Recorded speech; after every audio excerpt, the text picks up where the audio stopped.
Have you ever seen a transparent flow meter with a small float moving up and down?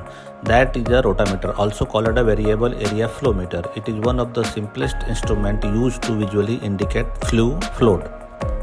Rotameter is a variable area flow meter. It normally consists of a tapered tube and float. As fluid flow upward through the tube, the float moves to a position corresponding to the flow rate, which can be read from the scale. Rotameter is a variable area flow meter. It normally consists of a tapered tube and float. As fluid flow upward through the tube, the float moves to a position corresponding to the flow rate, which can be read from the scale. The working principle is simple. Fluid enters the rotameter and flows upward. The upward flow causes the float to rise. As the float rises, the available flow area around the float increases. The float settles at a position where the forces acting on it are balanced.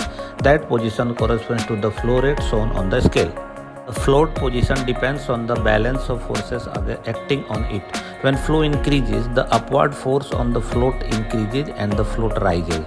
As it rises, the flow area around the float becomes larger. The float eventually reaches a stable position corresponding to the new flow rate. Reading a rotameter is generally straightforward. The operator observes the float position against the graduated scale and reads the corresponding flow value. The actual reading method can depend on the float design and manufacturer's instructions, so the instrument scale should always be followed.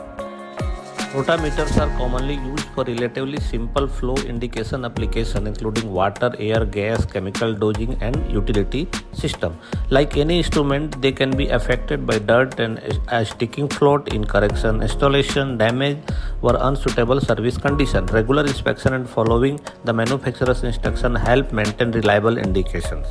The easiest way to remember a rotameter is more flow cause the float to rise, less flow cause the float to down.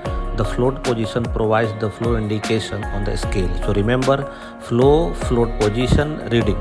Follow Industrial Operation Academy for more practical knowledge on chemical plant operation, instrumentation, process control and industrial safety.